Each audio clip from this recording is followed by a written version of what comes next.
Itu datang kematian dimulai dengan maut, Quran surah ketiga ayat 185. Yang bawa mautnya malakul maut, Quran surah ke-32 ayat yang ke-11. Cara ngambilnya kalau ingin tenang, Quran surah ke-89 ayat 27 sampai dengan ayat yang ke-30. Ketika meninggal itu masuk ke alam kubur, bagaimana suasana di kubur supaya kita bisa siap-siap? Quran surah ketiga ayat 169 sampai dengan 172. Ada lagi detailnya di Quran surah kedua ayat 153 sampai dengan 154. Lalu bagaimana menunggu di situ sampai kembali kepada Allah? Maka akan terjadi kiamat, turun satu surah ke-75 dengan namanya Al-Qiyamah. Maka di situ akan ada hisab. Saat dihisab itu ada penentuan, ada surga, ada neraka. Yang ingin ke surga dijelaskan dengan sempurna. Nih yang pengen surga Firdaus, Quran surah ke-23 di ayat 1 sampai dengan 9. Yang pengen di taman surga, Quran surah ke-51 amalannya ayat 15 sampai dengan ayat ke-23. Yang pengen surga standar, nggak apa-apa, yang penting masuk surga deh, enak juga di situ, Quran surah kedua ayat ke-25. Jangan macam-macam. Hei, selain surga hanya ada neraka. Jangan sampai engkau nestapa. Bagaimana ancamannya supaya kita bisa hindari? Neraka yang paling ringan dicelupkan sedikit, seharinya 1000 tahun, 1 detiknya 48 hari, langsung hangus hancur semuanya. Turun Quran surah keempat ayat ke-56.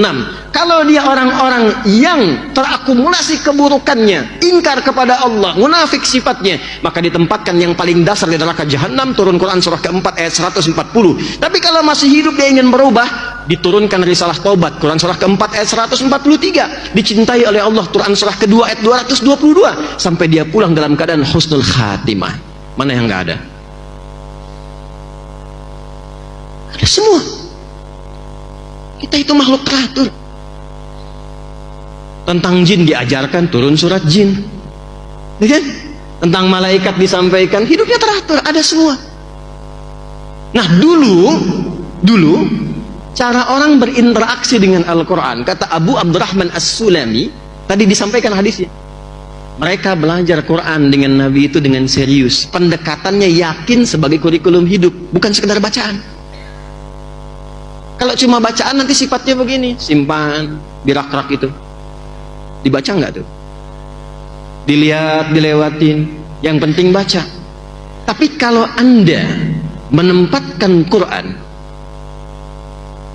sebagai pedoman kehidupan, itu pusat kebahagiaan kita tuh. Itu kunci kesuksesan kita tuh. Petunjuknya ada di situ. Maka demi Allah, setiap apa yang kita kerjakan, kita buru pedoman itu untuk kita lihat pedomannya bagaimana.